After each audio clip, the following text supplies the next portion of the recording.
Okay, still special topics, but in this one, we're going to talk about ambisonic audio. So let's start off with the big question of what are the different types of spatialization and how does this relate to ambisonics? The types of spatialization that you're most familiar with are going to be mono, where a single file is output that contains all of the audio signal in a single channel. There's no spatialization. Everything is just down the center. You hear everything coming out of one speaker. Mono can also be used for checking phase issues in a mix by summing to mono, or you can export individual sound files as mono files for further use somewhere else. This is very, very common for sound effects and Foley cues in both music for film and sound effects for film, and also for games. It is generally not appropriate for the final mix for music, however, because, well, we've got two ears as humans, and we like to be able to hear things in both of them. Stereo is the next common type of spatialization. This is the default two channels, left and right, and is the standard for just about every commercial music recording since the 1960s to the present day. This gives you a 180-degree sound field that covers slightly more than the angles of the human ear. It's a good default mode and allows the illusion of depth through the use of volume and reverb, and you can use it to place an entire orchestra's worth of instruments within the sound field. However, there are more. There's things like multi-channel audio, where more than two speakers allow for a more refined positioning and the placement of sounds around the listener. In acousmatic music, quadraphonic and octaphonic configurations are the most common. In film and games, 5.1 and 7.1 are the most common after stereo. Note that the 0.1 in both cases is a low-frequency emitter, or LFE, that's handling all audio below usually 40 Hz. Typically, this is a mono channel that controls the subwoofer, and the placement of that particular subwoofer is irrelevant because human hearing has a really difficult time localizing those low frequencies. So keep in mind that 5.1 is technically 6 channels, 7.1 is technically 8. That'll be very, very important.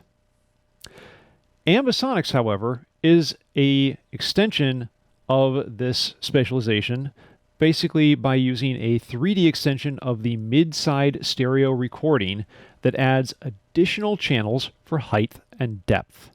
This results in a full sphere surround sound where the listener is encased inside of the sound field and can hear and localize the position of a sound within a 360-degree sphere. It's really cool. There are two types of formats for ambisonics that you really need to be aware of. There is the A format and the B format.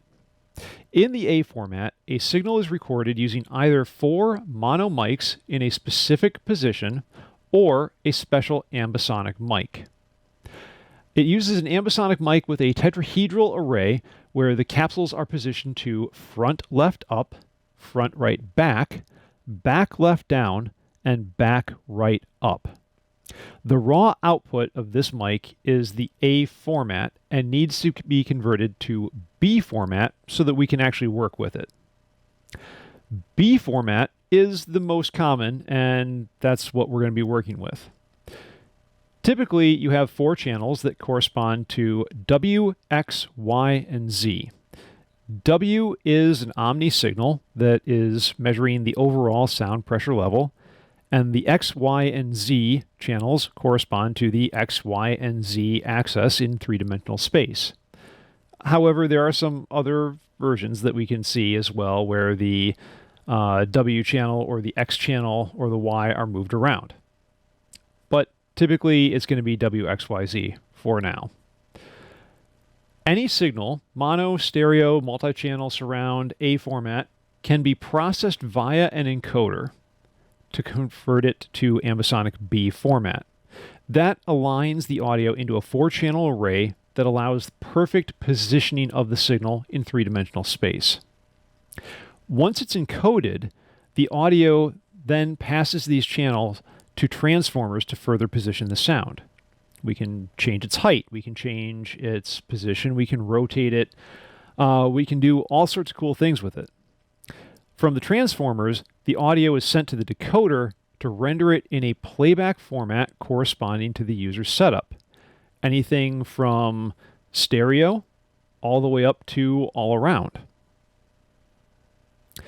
Here's a quick diagram that shows exactly what's happening. Basically, we have the 4 channels coming in from A format.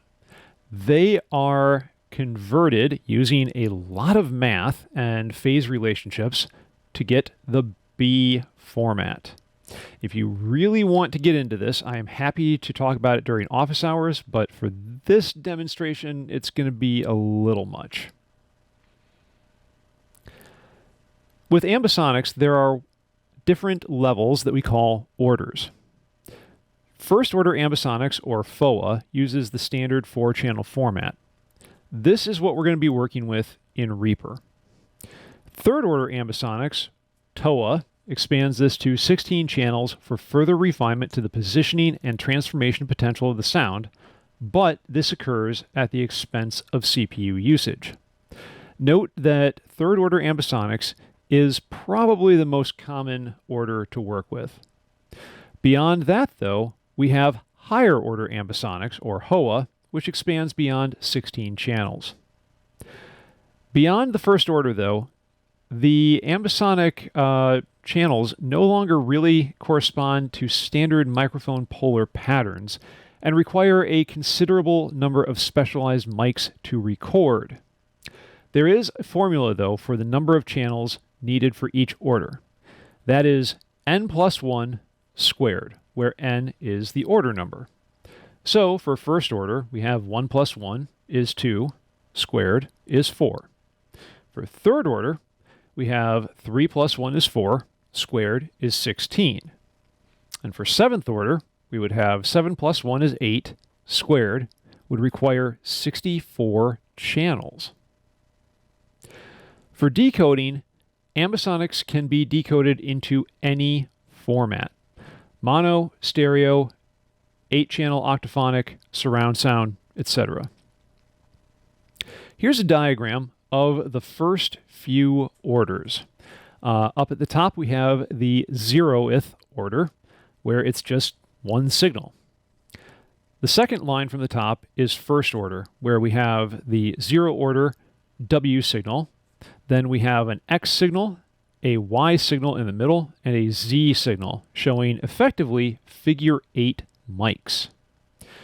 Going down to second order, below that we have all of the preceding levels, but at this point everything starts to get a little bit more interesting in that we have different mic patterns that are further expanding the different spherical harmonics. Then finally we have third order at the bottom. And keep in mind that all of these orders are building off of the previous ones. So you have all of the previous patterns coming up.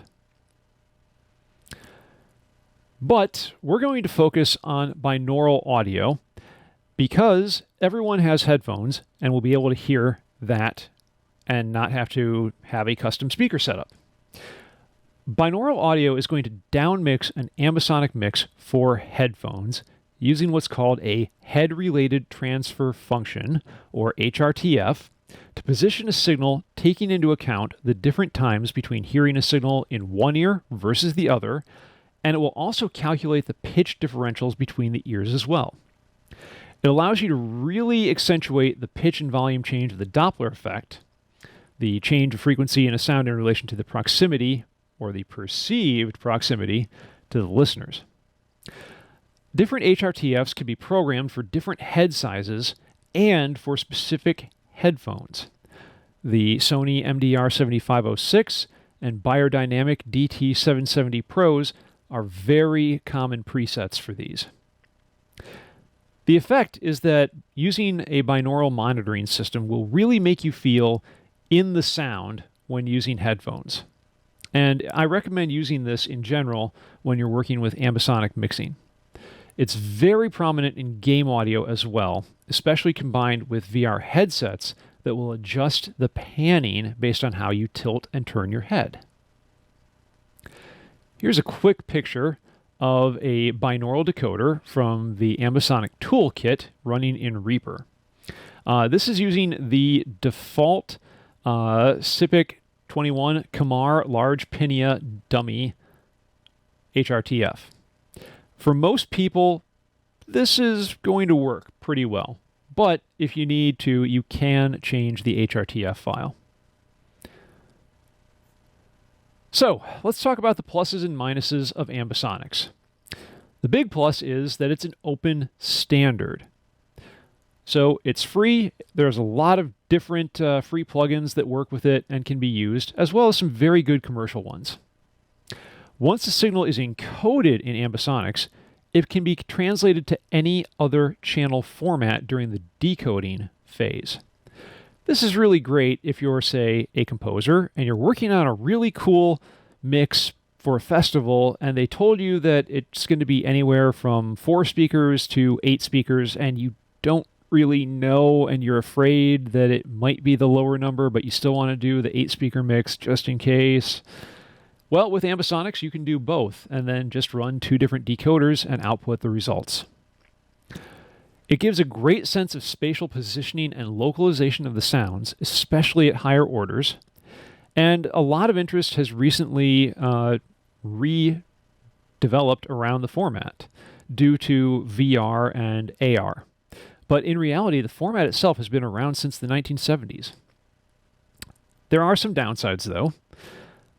Chief among them is that professionally made ambisonic mics are expensive. The Rode SF1 is about $1,000, the Sennheiser Ambio is $15,000, and they just go up from there. Hardware decoding is even more expensive for recorders or playback. And unfortunately, very little audio is released in the format, with the exception of Nimbus Records, which records and releases classical exclusively in the Ambisonics UHJ or Super Stereo format. They sound very cool if you have the playback capabilities to actually listen to them. Now, the other downside, though, is that it can be a little bit more complex and requires a decent amount of math and CPU power for anything above first order, especially as we get more and more complex and are mixing more and more signals together.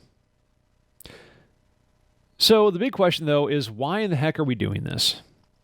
Well, again, let's say you're doing sound design for an indie film and they tell you it's just going to be stereo.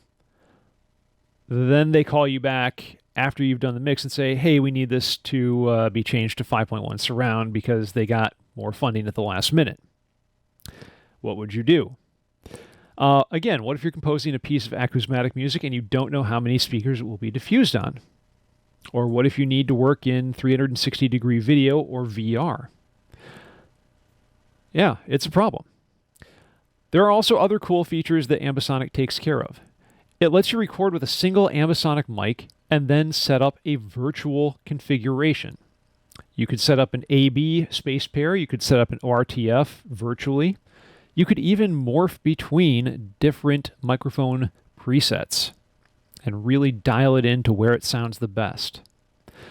And one of the coolest features is that once encoded in Ambisonics, you can take a mix or you can take individual stems and exchange them between programs using the Ambix interchange format.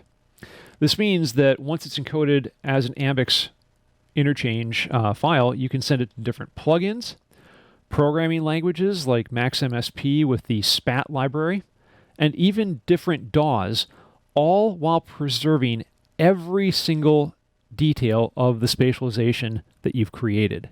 It will just work. So, with that out of the way, let's take a practical look at Ambisonics, and then in the next video, I'll dive into actually doing some mixing with it. First and foremost, though, we need to talk about the DAW problem. Ambisonics requires a variable number of channels per track based on the ambisonic order. So first order needs 4 channels, third order needs 16 channels per track. The problem is most DAWs can only do 1 or 2 channels per track. You get mono or stereo, like Logic or Ableton Live, although it is possible to get around this with some Max MSP work in Max for Live. And Pro Tools, although Pro Tools HD can record first or third order ambisonics, A format only, sort of.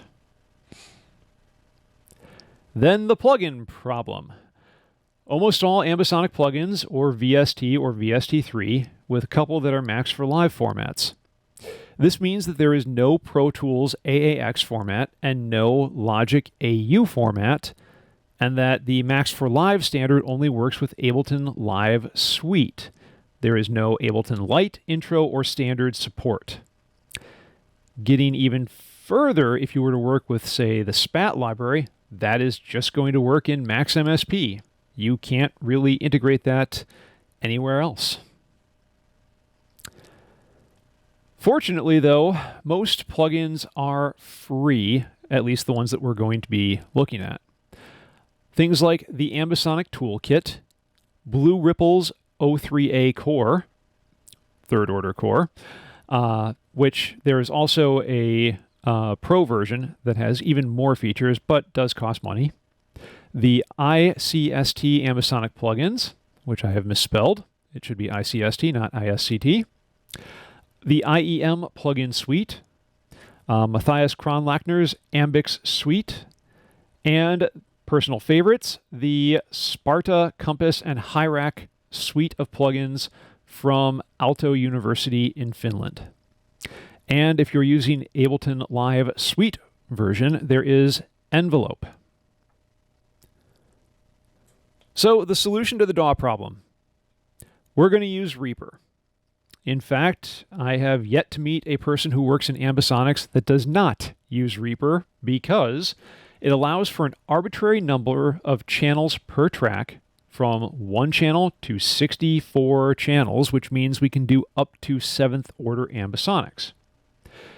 It lets you easily do binaural monitoring of an ambisonic session through routing.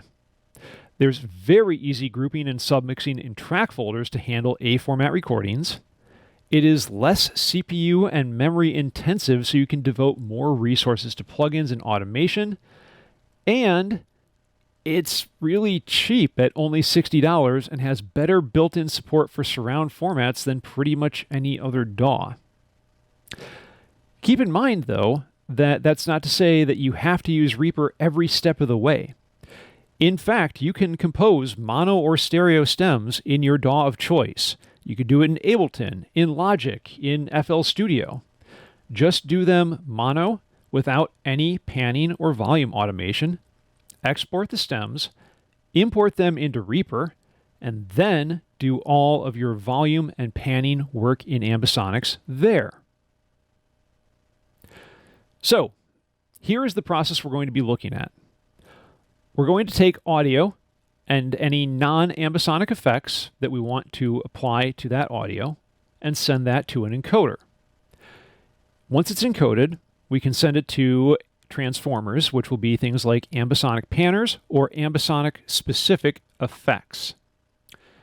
Then we'll send that output to the decoder and binaural monitoring system. Now, note that I said that non-ambisonic effects have to be applied before the encoder. This is important because once it's been encoded, a lot of those non-ambisonic effects will either not work or they will do different glitchy things that may or may not be cool depending on the situation.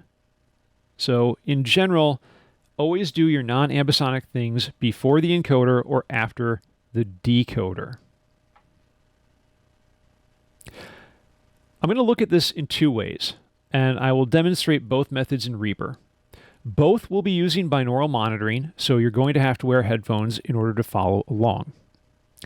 Method 1 is going to be basic encoding and panning of a mono VST instrument signal in 3-dimensional space. Method 2 is going to take a signal recorded in ambisonic A format, convert it to B format, and then convert that to an ORTF stereo recording. Note that all of the plugins I've discussed are already installed on my computer. The A format recording is going to be a recording of percussionist Mike List, recorded on December 17th, 2021, using a Lynx Aurora and the Ambisonics first order ambisonic microphone. The recording was done at 44.1 kilohertz, 24-bit in A format, and is approximately 3 minutes and 27 seconds long. Tracks are numbered 0 to 3 and correspond to the Ambisonics capsules numbers 1 through 4. Track 0 is the red cable and is front left up. Track 1 is the yellow cable and is front right down. Track 2 is the green cable and is back left down. And track 3 is the blue cable and is back right up. And here is a picture of the Ambisonics mic, just to refresh everyone's memory, since it's been a while since you have seen that. The hardest part of working with Ambisonics is the routing. Every track requires routing unless we put things in a submix folder, and then we can just route the submix. Every track is going to need to have its routing changed to match the number of channels in the ambisonic order. Only our output monitors will be using the send to master feature. Everything else will need that disabled. And remember that any plugins, including noise reduction, will have to go on the source tracks before encoding or on the output tracks after decoding. This is just a quick picture of the route buttons in Reaper. If you click those, they are on every channel. You can open those up and change a lot of features that are very, very useful. Things like the number of tracks per channel. Then you can also choose to send it to different places. Here I've created a mix that is sending to a binaural out, and I've got one going to a stereo decoder as well. You also have the master send checkbox and the ability to edit the overall decibel output of a given track. For the output routing, you'll notice I have no sends. I am only using the checkbox for master sends. Note that even though this is binaural, I am still using parent channels 1 through 4 and track channels 4 because we have to have 4 channels input even though we're going to decode to binaural, which will only require 2 channels. Very important to keep that in mind. But we'll set that up in the next video and show you how that works.